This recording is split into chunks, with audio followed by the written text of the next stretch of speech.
दोस्तों नमस्कार, एक बार पुनः स्वागत है आपका हमारे चैनल NCERT सॉल्यूशन 99 पर। दोस्तों आज हम जो है सामान्य विज्ञान के एक महत्वपूर्ण प्रैक्टिस सेट को हल करेंगे। दोस्तों आज का प्रैक्टिस सेट क्रमांक 6 है।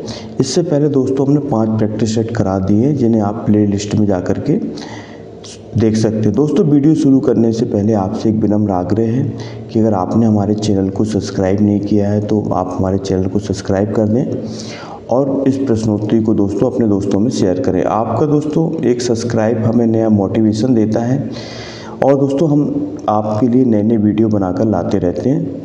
दोस्तों स्टार्ट करते हैं आज की इस प्रश्नोत्तरी को। आज का पहला प्रश्न देखते हैं दोस्तों क्या पूछा गया है। दोस्तों पहला प्रश्न पूछा गया है, सूची 1 का सूची 2 से मिलान करें और दिए गए कूट का उपयोग करके सही उत्तर दें।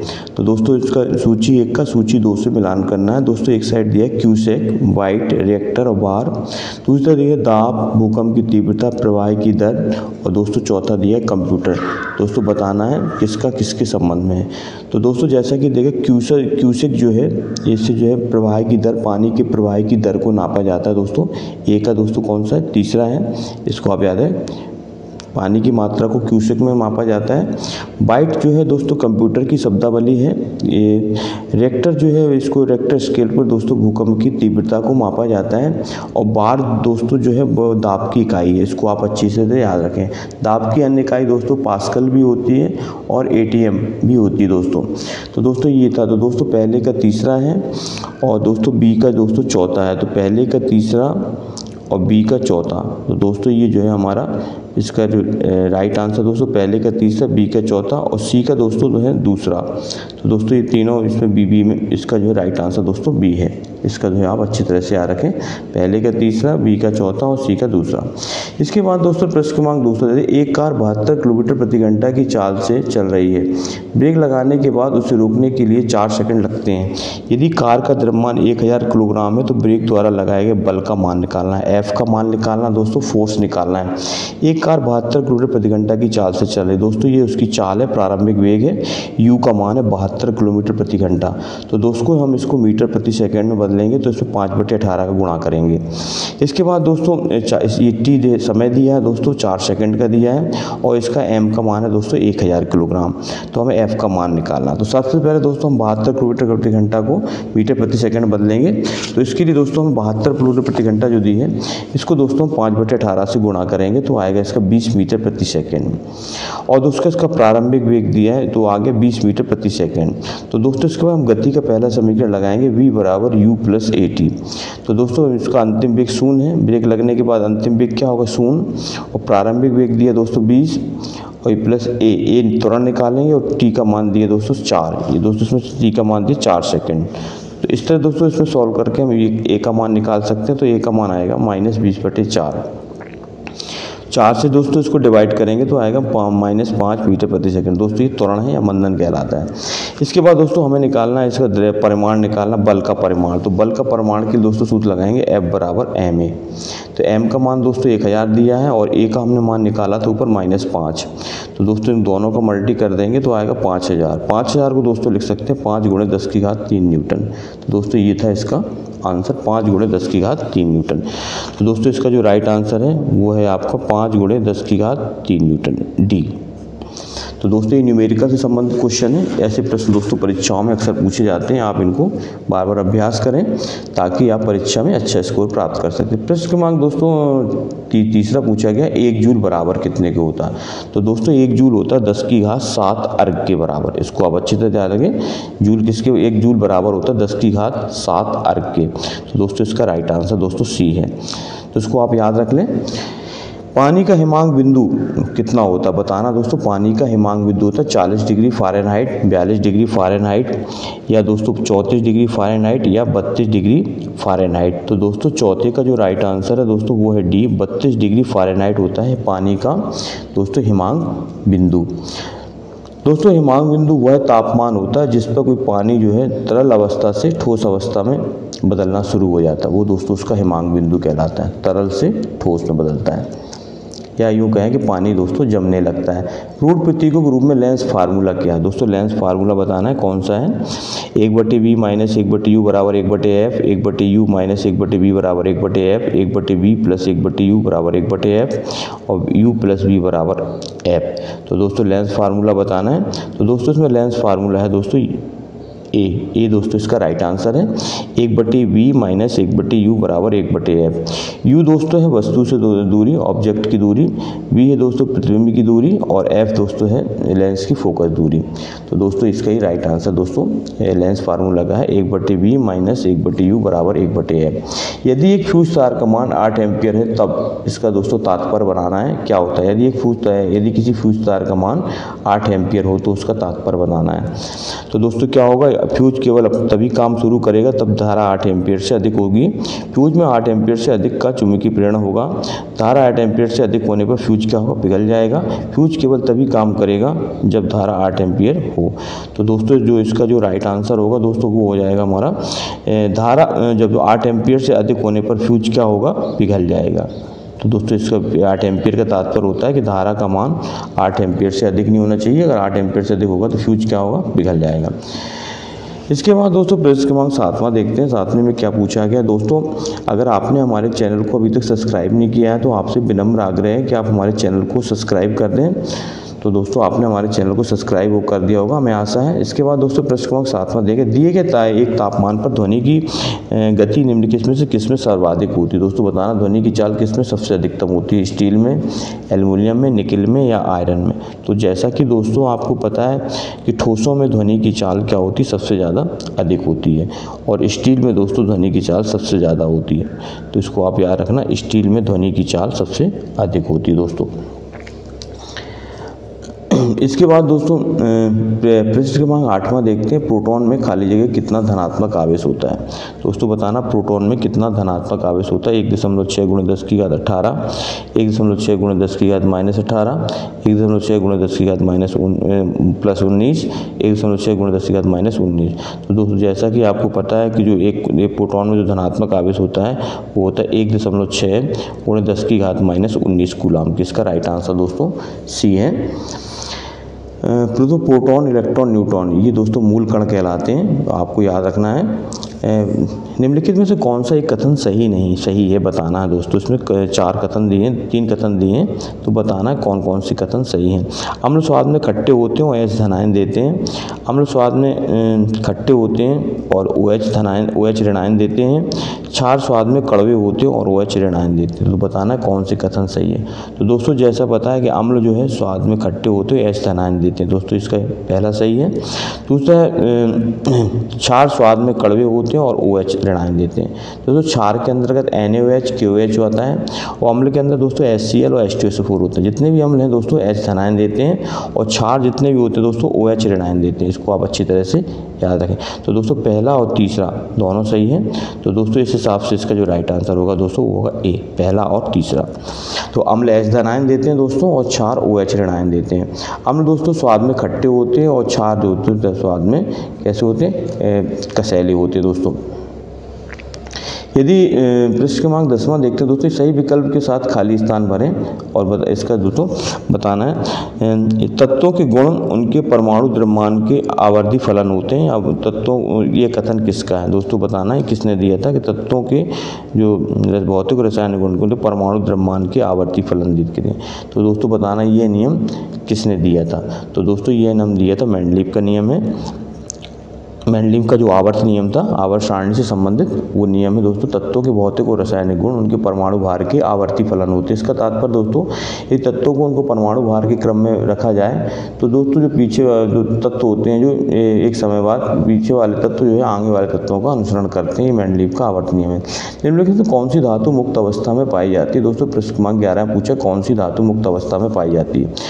तो दोस्तों 4 ऑप्शन है, Zn, Ca, Mg और प्लेटिनम। तो दोस्तों इसका जो राइट आंसर दोस्तों वो Pt।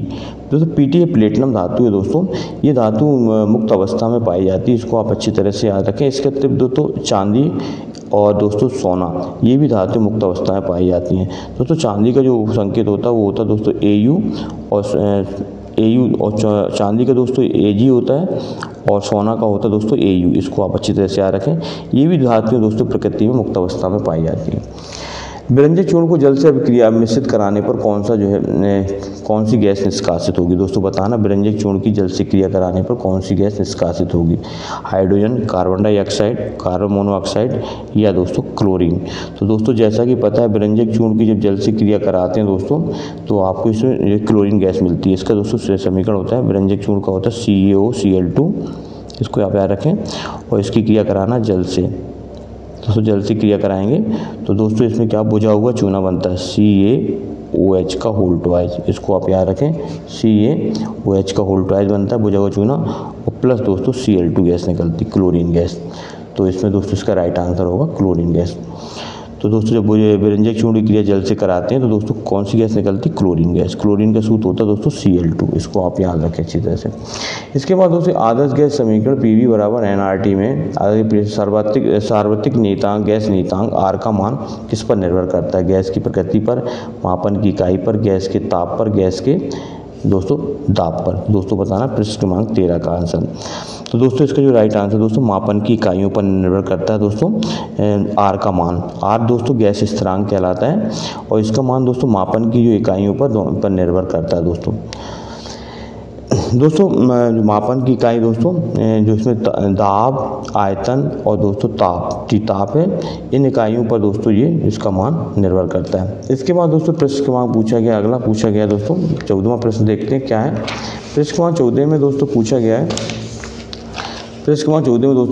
है कि बात्य भट्टी में उत्पादित लोहा कौन सा लोहा कहलाता है। कच्चा लोहा कहलाता है, पिटवा लोहा कहलाता है, स्टेनलेस स्टील कहलाती है, स्टील कहलाती है।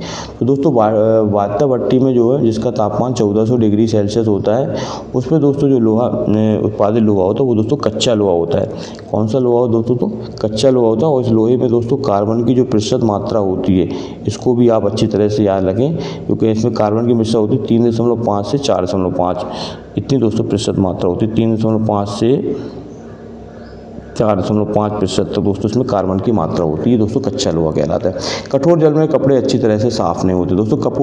जो कठोर जल होता है दोस्तों इसमें क्या रहता है दोस्तों मैग्नीशियम और कैल्शियम के दोस्तों जो लवण होते हैं वो घुले रहते हैं जिसके कारण जो है ये दोस्तों स्कम का निर्माण बना लेते हैं जिससे जो है कपड़े अच्छी तरह से साफ नहीं होते हैं। तो दोस्तों इनमें जो है साबुन क्या होता है धूल में कणों पर जुड़ने के बजाय लवणों के साथ अभिक्रिया कर लेता है जिससे स्कम का निर्माण होता है। इसी दोस्तों इसका राइट आंसर जो है डी है। इसके बाद दोस्तों प्रश्न क्रमांक प्रोटीन बनाने के लिए कितने अमीनो अम्ल की आवश्यकता होती है। दोस्तों बहुत ही महत्वपूर्ण प्रश्न है कि जो प्रोटीन बनाने के लिए कितने अमीनो अम्ल की आवश्यकता होती है। तो दोस्तों जैसा कि आप पता है प्रोटीन बनाने के लिए दोस्तों इसमें 20 अमीनो अम्ल की आवश्यकता होती है। इसको आप अच्छी तरह से याद कर लें। इसके बाद प्रश्न क्रमांक 17 में DNA की एक तंतुगुच्छ स्ट्रैंड में RNA में आनुवांशिक सूचना के प्रतिरूपण की प्रक्रिया क्या कहलाती है दोस्तों बताना है। तो दोस्तों इसका जो राइट आंसर दोस्तों वो है कहलाती है अनुलेखन। इसको आप अच्छी तरह याद रखें। 17 का राइट आंसर दोस्तों बी है अनुलेखन। दोस्तों क्या होता है कि जो DNA के एक टुकड़े की नकल बनाकर जो है एक RNA अणु बनाया जाता है। इस क्रिया को दोस्तों अनुलेखन कहा जाता है। मायोसिन और एक्टिन क्या है दोस्तों बताना। मायोसिन और एक्टिन क्या है। मांसपेशी प्रोटीन है, मांसपेशी कार्बोहाइड्रेट है, मांसपेशी वसा है या मांसपेशी एंजाइम है। तो दोस्तों मायोसिन और एक्टिन बताना क्या है। तो दोस्तों मायोसिन और एक्टिन जो है एक जो है दोस्तों प्रोटीन है और दोस्तों ये प्रोटीन जो होते हैं मांसपेशियों के संकुचन के लिए काम करते हैं। तो इसको आप अच्छी तरह से याद रखें। मायोसिन एक प्रोटीन है दोस्तों। इसके बाद दोस्तों एक गैंडे के सींग और एक मानव बाल में मौजूद संरचनात्मक प्रोटीन का नाम बताना। दोस्तों कौन सा प्रोटीन पाया जाता है गैंडे के सींग और मानव बाल में। तो दोस्तों जैसा को आपको पता है कि जो मानव बाल में जो प्रोटीन पाया जाता है दोस्तों उसका नाम है कैरोटिन। इसको आप अच्छी तरह से याद रखें दोस्तों। कौन सा प्रोटीन पाया जाता है कैरोटिन। ये जो प्रोटीन होता है दोस्तों ये प्रोटीन जो है एक रेशेदार प्रोटीन होता है और ये त्वचा को सुरक्षा और मजबूती प्रदान करता है। दोस्तों कैरोटिन त्वचा को सुरक्षा और उसको मजबूती प्रदान करता है। दोस्तों ये आपको याद रखें रेशेदार प्रोटीन होता है। इसके बाद दोस्तों प्रश्न क्रमांक क्रमांक देखते हैं। अगला प्रश्न क्रमांक देखते हैं दोस्तों 20वां, आज का 20वां प्रश्न क्रमांक देखते हैं क्या कहलाते हैं। दोस्तों ये सामान्य विज्ञान की प्रश्नोत्तरी है दोस्तों। ये आपकी आगामी परीक्षाएं, चाहे आप दोस्तों MP TET की तैयारी कर रहे हैं या दोस्तों SSC, रेलवे, बैंकिंग, किसी भी दोस्तों एक दिवसीय परीक्षा के लिए, सभी के लिए दोस्तों ये प्रश्नोत्तरी बहुत ही लाभकारी साबित होगी दोस्तों। इसमें विगत वर्षों के प्रश्न दिए हैं जो बार बार परीक्षाओं में पूछे जाते हैं। इन प्रश्न और दोस्तों यही प्रश्न बार बार जो है परीक्षाओं में रिपीट होते हैं। और दोस्तों इनको आप इन प्रैक्टिस सेट को लगाएं और अपना दोस्तों आत्मविश्वास को दोस्तों जागृत करें। इसके बाद दोस्तों प्रश्न क्रमांक 20 में हाइड्रोफोबिया बीमारी किससे होती? खसरा, क्षय रोग, रेबीज और मलेरिया। तो दोस्तों बताना हाइड्रोफोबिया की बीमारी किससे होती है। तो दोस्तों जो फोबिया होता है दोस्तों, ये हमारा जो होता है दोस्तों रेबीज के कारण दोस्तों हाइड्रोफोबिया की बीमारी होती है दोस्तों क्या होता है, जो रेबीज वायरस के जो संक्रमण से होती है दोस्तों ये बीमारी, और दोस्तों ये जानवरों के काटने से होती है, जैसे किसी कुत्ता या बिल्ली, इन जानवरों के दोस्तों काटने से होती है दोस्तों हाइड्रोफोबिया द्वारा। इसमें दोस्तों पानी को देखने से डर लगने लगता है दोस्तों। पुराने प्रैक्टिस सेट को हल करने से दोस्तों सबसे ज़्यादा फ़ायदा होता है दोस्तों, आपका आत्मविश्वास बढ़ता है और दोस्तों परीक्षा हाल में दोस्तों आपका जो डर है या दोस्तों वो भी दोस्तों ख़त्म होता है दोस्तों। सफलता का दोस्तों एक ही मूल मंत्र होता है, बार बार अभ्यास करना। किसी चीज़ को हम बार बार अभ्यास तब तक करते हैं जब तक कि वो चीज़ हमसे बनने लगती। तो दोस्तों आप इसको बार बार अभ्यास करें ताकि आपकी स्पीड जो है परीक्षा में इतनी अच्छी हो ताकि आप अच्छे से अच्छे नंबरों में सफलता प्राप्त करें। निम्नलिखित में कौन सा जो है जड़ में जल की गति को पद दर्शाता है दोस्तों बताना। एपिडर्मिस, एंडोडर्मिस, कार्टेक्स, परिरम, जाइलम। एपिडर्मिस, परिरम, endodermis, cortex, xylem. Epidermis, cortex, endodermis, परिरम, जाइलम। दोस्तों बताना इसका राइट आंसर कौन सा है।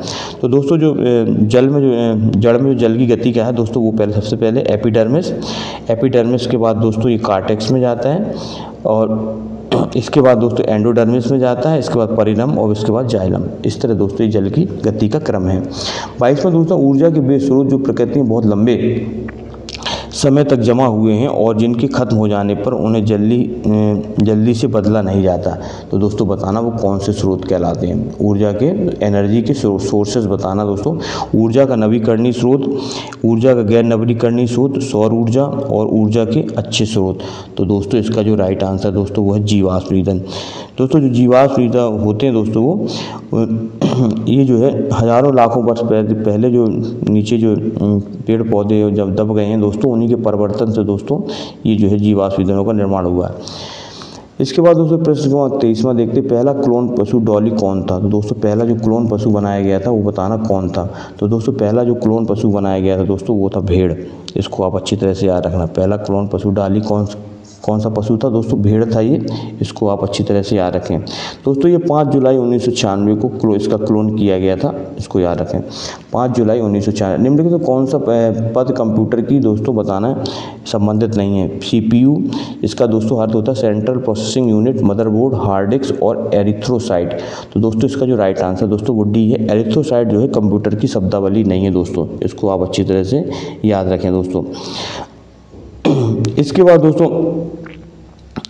प्रश्न क्रमांक 25वां देखते। 25 में क्या पूछा गया दोस्तों? निम्नलिखित में DBS का उदाहरण बताना है। तो दोस्तों DBMS इसका दोस्तों फुल फॉर्म होता है database management system. Database management system. तो दोस्तों बताना कौन सा DBMS का उदाहरण नहीं है। तो दोस्तों इसका राइट आंसर दोस्तों अपेचे जो है दोस्तों इसका उदाहरण नहीं है दोस्तों। बाकी माइक्रोसॉफ्ट एक्सेस, ओरेकल और माई स्क्वेल ये तीनों दोस्तों इसके एग्जाम्पल। इसके बाद दोस्तों तो दोस्तों इसका राइट आंसर अपाचे। तो दोस्तों ये थे आज के 25 क्वेश्चन। आई होप यू दोस्तों आपको ये प्रश्नोत्तरी बहुत ही पसंद आई होगी। आप दोस्तों हमसे जुड़ें। अगर आपने हमारे चैनल को अभी तक सब्सक्राइब नहीं किया है तो आपसे पुनः एक आग्रह है कि आप हमारे चैनल को सब्सक्राइब कर दें। जिससे आपके एक सब्सक्राइब से दोस्तों हमें एक नया मोटिवेशन देता है और जो है इसी तरह हम आपके लिए नई नई प्रश्नोत्तरी लेकर आते रहते हैं। आप हमारे इसी तरह प्रेम और स्नेह बनाए रहिए। नेक्स्ट वीडियो में फिर मिलते हैं दोस्तों। तब तक के लिए जय हिंद, जय भारत, वंदे मातरम दोस्तों।